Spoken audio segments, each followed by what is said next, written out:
What is going on, everybody? Welcome back to the channel. After Sound here, bringing you Splinterlands content every single day. We also stream right here on this channel as well as on Twitch, so make sure you come by and say hello. This video is also brought to you by my music, which is available anywhere you stream music under the name After Sound, and I do have a new song out recently called Summer Gravity, so check it out. Let me know what you think, and I appreciate the support. All right, guys, back with another answering your Splinterlands comments video. So let's go ahead and dive right in. First one here from Lord Kager. This is on the Let's Introduce a Voucher Decay video. Lord Kager says, hyping voucher decay is a good idea. If I may suggest a video idea, try talking again about the rental market, proposing ideas to make it better. For example, I hope for the possibility of renting for the whole season. Wait, we do have, that is actually how it works right now. Lord Kager. I don't know if you took a break from the game, but like every rental now is for the entire season. So just FYI. At the present time, being able to rent for 0.0011 or 0017 instead of the... Yeah, so basically you're saying they should just add a decimal place. We're talking about fractions of a penny at this point. So I get it. You're talking about for SPS, I'm assuming? Yeah. I don't know. Well, you kind of skipped over the thing here because it's 0.001, so it's 3 decimal places. You're saying 4 instead of 2. But either way, we're talking about fractions of a fraction of a penny, right? 1 DEC at PEG is 1/10 of a penny. So right now, it's not even that. It's less than that because DEC is not at PEG. So I understand, but I don't know. I just feel like it's just a race to the bottom at that point. Yvonne says, changer of what in my video about SPS rental demand is a game changer. Well, I talked about it in that video, but briefly in case anybody missed that video, my main thing is that I think people are not realizing the fact that SPS rental demand coming back for the rewards, right? The jackpot, well, not even the jackpot rewards, but the weekly raffle prize rewards. That's a huge thing because it's going to keep that demand for like the entire year. And then if they're able to transition to a new set, to new reward cards, or whatever the case after that, that's that to me is creating direct SPS utility, and you're seeing it, right? You're seeing it with people coming in and actually wanting more SPS to increase their glint rewards, to increase the amount of chances that they can get. Like to me, that's fantastic because you're applying something for the game, and people are just going out and getting it. Now, granted, SPS is super cheap right now, so of course people would just rent it. But it even changed my behavior. I went out and rented up to top up to whatever level I needed to be at, and I'm happy about that. So I think that's a huge thing. All right, so Rindfleisch says a good band-aid solution for now would be just to add a decimal so you can post an offer for 0.0011. Oh, so you're the one that's saying decimal. Okay, that's better for people renting. Yeah, it's just like what happens if we max that out? Are we going to add another decimal, right? Like if people have to go from 0.0001 to 0.0002, you get what I'm saying? Like where does it stop? And I'm not saying that you're wrong, right? I understand where you're coming from, but once again, we're talking about fractions of a penny. So I get it. If enough people feel strongly about it, I'd be curious to know. But it just doesn't seem like it's worth the effort. Okay, so coming in from Ghostly BG, Ghostly, thank you for supporting the channel, man. I know I haven't done much with that, but I do plan on updating it soon. So this is for the Dar Fortune Draw Voucher Impact. So Ghosty says, the question is who's printing all these vouchers? It's mostly the same small group of people, so it makes sense they would not want to burn vouchers on cards all the time for reasons. They already have 10 copies of a card. They already have a bunch to sell on the market anyway. The average SPL player is nowhere near the voucher generation for even a couple of copies of DAR, not to mention a full copy. Well, again, why do they have that? It's because they own a ton of assets within the game. So the video and the point that I was making with the voucher decay is it doesn't matter who's getting the vouchers. Like it could be the top 10%, the top 50%, whatever it is. Like it doesn't matter. The point is that I was trying to get away from the team constantly having to track this and then create extra things that are not impactful, right? That are not like revenue generating for them or for the DAO. So that was my thought with this. It just makes it a little bit easier if there's only like, I don't know, say 10,000 vouchers printed a day, right?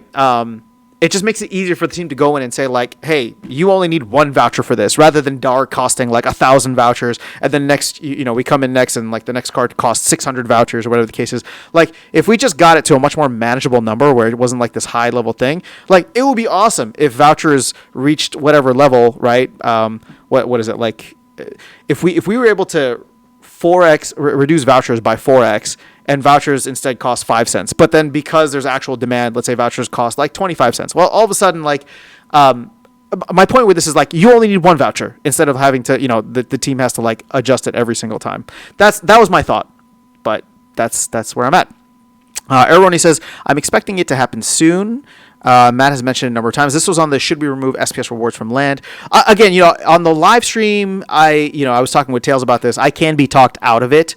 So it's just, if it's going to happen, I think that, well, we should obviously discuss it well beforehand, get the community sentiment, but also land just needs to be much more developed. And I will admit that in 3 to 6 months, as bullish as I am, I don't know that we're going to hit wherever that we need to be for land.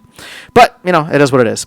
All right, Shopboy on the Voucher Decay video says, let's not. I don't understand why you talk so much about vouchers. They don't affect anything other than the number of cards per year. They can't affect DEC spending burning anymore. By the way, if you want to argue that creating the voucher cards is using mana from the team, even if you don't include them in the package that they receive from the DAO for creating a set and mini set, the DAO is fully paying for land development, which it 100% should not be doing.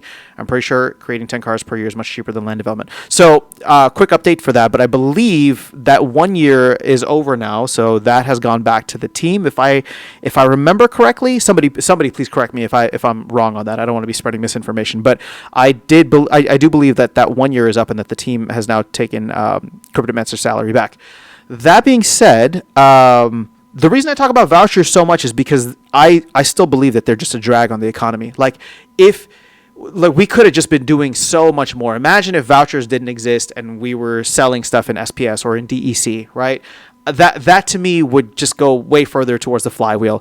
So since we're not getting rid of vouchers, I think about them a lot because I'm trying to find ways in which we can minimize the negative impact and actually turn them into something positive for the game and the community.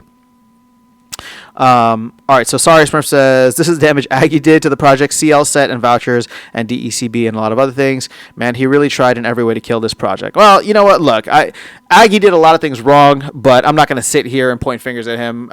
None of us were in his position. I think he was trying to do what he thought was best at the time, and I think if any of us were in there, maybe we would have done something differently, but that was a tough situation, and not many companies survived. So, I appreciate what Aggie did for Splinterlands while he was CEO, even if I disagreed with a lot of it or it ended up being detrimental. But, Matt's done a fantastic job. And to Aggie's credit, Aggie's still out there pushing Splinterlands, right? He's still like tweeting about it and trying to get people into the game. So, it's a team effort. And we had to switch up players, but I'm happy with the direction that we've been going in recently. International Travel Channel, thanks for being here. Wibble, thanks for the Wen Beaver. Let's see, we're rolling up on 8 minutes now. Like I said, I want to keep these under 10 minutes, so let's do one more. We'll do two more so we can include Tails here. All right, so Keeg says, I completely disagree. This is on the Voucher Decay video. The voucher card should just be part of the set design, included in the fees that they get for the main set and mini set. I also like regularly having new cards to change up the meta. That is a nice part. The game already gets stale enough fast enough. Also, even if we just double our player base, there will be a lot screaming that there isn't enough vouchers. Again, sure. Again, that's fine. I understand your points. I'm not even going to disagree with your points. I was just trying to introduce an idea that would remove unnecessary card creation. Because there's a lot of people out there who don't like the fact that we get so many cards, because then it's just like, well, the cost of the game keeps on rising, right? And so I understand that, and I'm trying to figure out, again, this could be a multilateral approach here where we figure out how can we get it so that more cards are added to the game, but they're not as exclusive as they need to be, right? Maybe they're reward sets, maybe there's something else, but yeah, I don't know.